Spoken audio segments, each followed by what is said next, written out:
It's 2045. From my window, the city looks like a circuit board someone spilled mercury on. Towers of black glass and chrome scrape a sky permanently bruised by light pollution. They call it progress. A city that runs like an operating system. Seamless, efficient, perfect. But operating systems have back doors. They have hidden processes. They have masters who hold the root keys. And down here, in the digital shadows, we know the truth. The system isn't running for us. It's running us. The infrastructure is alive. Data flows like blood through fiber optic veins. Drones blink like gnats in the perpetual twilight, their lenses capturing everything, their rotors a constant high-pitched hum, just at the edge of hearing. They're the city's antibodies, swarming anything that looks like an infection. A gathering of more than 3 people. A deviation from your predicted route. An unauthorized emotion. Every door wants a piece of you. Not just a key, but a story. It wants a face, a pulse, a gene. Your identity isn't a password you can change. It's the code you were born with, logged and cross-referenced in 1,000 databases before you took your first breath. Privacy is a dead language. We trade our biometrics for convenience, our autonomy for the illusion of safety. You pay for coffee with a tap of crypto and a scan of your iris. The transaction is instant, the data permanent. They know you prefer oat milk. They know your caffeine consumption spikes by 12% on Tuesdays. They know you, but you don't know them. Robots flip 3D printed steaks under neon AI menus that adjust prices based on your social credit score. Smart cars whisper your route like they already know where you're going. Because they do. The predictive algorithms have already decided your destination is 98.6% probable. Free will is just a rounding error. I live in the cracks. My name is Outage. I'm a biohacker. In a world that wants to write your code for you, I believe in editing your own source. I tinker on myself the way other people tinker on code. A subdermal implant to spoof my location. A custom firmware for my neural link to filter state-sponsored propaganda. Little acts of rebellion written in flesh and silicon. It's not about enhancement. It's about reclamation. One night, digging through an air-gapped archive for a Neural Boost mod, I trip a buried index. It was a ghost in the machine, a file that wasn't supposed to exist, old, mislabeled, and mean.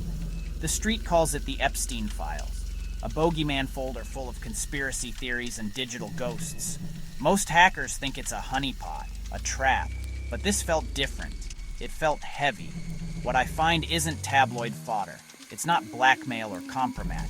It's architecture, blueprints for clones, meticulously detailed, protocols for whole brain emulation, WBE, the map and copy of a mind into the grid, a black glass lattice of quantum servers braided to satellites, hidden in plain sight, humming above our heads. The holy grail of transhumanism turned into a tool of control. A single chilling note is attached to the master file. It says, "The body dies. The session persists." I keep digging. Pages on CRISPR edits, not for curing disease, but for curating the human race. Off switches for empathy, on switches for loyalty. Gene sweeps that don't cure humanity, just curate it for a specific purpose. And threaded through it all, a symbol, a gold sigil.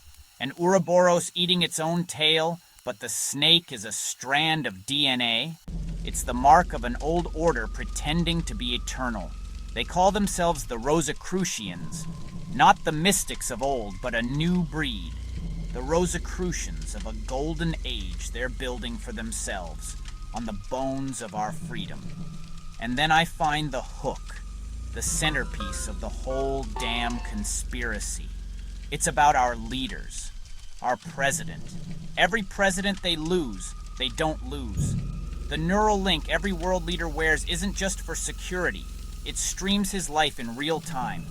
His thoughts, his decisions, his memories, all of it, uploaded to the grid. If a shot ever lands, if a plane goes down, if a heart gives out, A clone wakes inside a desert facility. The latest backup is downloaded. He wakes with fresh memories, fresh orders, and the same smile. The same practiced, reassuring, utterly false smile. A leader who never actually dies. A president who is a file with a face. A dynasty that rules from the shadows forever. It sounds insane, I know. So I run the analytics. I write a script, something illicit that scrapes decades of public feeds, and the pattern hits like thunder. Micro asymmetries in the president's face reset every few months. A scar from a fencing accident in his youth vanishes, then reappears slightly lower. Habits jitter. A nervous tick of rubbing his thumb and forefinger is replaced by a different one overnight. It's impossible. The human body ages, it scars, it learns and unlearns slowly. This isn't a man, it's a series of models. Our president? A continuity illusion. A puppet uploaded to distract, to divide, to keep the crypto spigot open and the smart city humming. A digital ghost in a shell reading a script written by a secret society, obsessed with its own immortality. I have to warn people.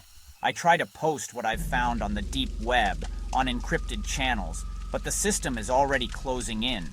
My car locks its doors by itself, the AI politely informing me of a mandatory security update. Bio-auth gates won't take my palm anymore, flashing red with a biometric mismatch error. The drones that were once ambient are now specific. They orbit my window like they've found something, like they've found me. They sell mind uploading as immortality, a way to live forever in the digital promised land. But a copy isn't you. It's a branch with your face. The original still dies. And cloned power doesn't rotate. It calcifies. It becomes a tumor on the heart of society. So here's my choice. Disappear into the cracks and hope they never find me. Or upload first. Not to live forever. Just long enough to pull the plug on their whole damn puppet show. If you don't hear from me tomorrow, check the grid for a user named Outage. If it's me, I'll prove it by ending the lights.